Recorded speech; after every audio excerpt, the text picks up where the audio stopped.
Eh bien bonjour à toutes et à tous, j'espère que vous allez bien. Aujourd'hui on se retrouve pour une nouvelle vidéo sur One Piece et aujourd'hui on va parler d'une nouvelle théorie. Aujourd'hui on va parler de l'éléphant millénaire Zunisha et du fait qu'il soit peut-être l'arme antique Uranus. Donc pour moi il est clair que Zunisha est une des trois armes antiques, car en effet on a un énorme parallèle entre Zunisha et une autre arme antique, Poséidon. Dans les deux cas on a un animal, donc Zunisha, un éléphant, ou des animaux, donc les rois des mers, qui obéissent à une personne, Shirahoshi ou Momonosuke. De plus, ces deux armes antiques ont un lien avec les Di qui peuvent entendre les voix de ces armes antiques mais pas leur parler. On l'a vu avec Luffy et Law sur Zo avec Zunisha, et Roger lors de son voyage sur l'île des Impoissons avec les rois des mers, c'est-à-dire Poséidon. Donc on peut aussi faire le rapprochement grâce à la puissance des armes antiques, car en effet Pluton est un navire pouvant détruire des îles entières, Poséidon, c'est-à-dire les rois des mers, sont des monstres gigantesques à la puissance effroyable.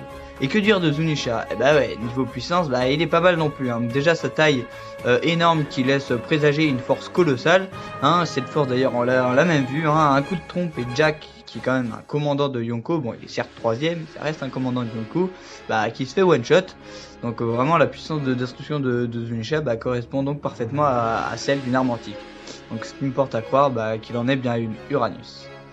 Donc de plus, si on considère que Momonosuke est celui qui contrôle Zunisha, cela explique justement pourquoi Kaido veut mettre la main sur lui, car lui aussi veut contrôler une arme antique. Donc dans ma théorie sur Pluton que j'ai sortie il y a quelques semaines, j'avais dit que Vivi serait la prochaine à contrôler cette arme antique, l'arme antique Pluton. Du coup ça permet de faire un parallèle entre tous ces personnages qui contrôlent ou s'apprêtent à contrôler les armes antiques.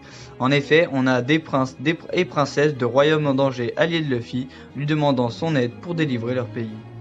Tous ces parallèles entre les armes antiques justement et ceux qui les contrôlent, le fait qu'elles soient liées à Luffy annonce quelque chose.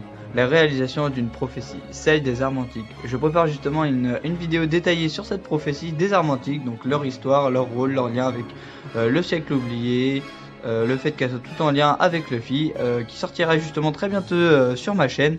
Donc voilà, cette vidéo touche maintenant à sa fin. N'hésitez pas, comme d'hab, à liker si cette théorie vous a plu et à vous abonner si vous en voulez d'autres. Sur ce, je vous dis à bientôt. Allez, ciao!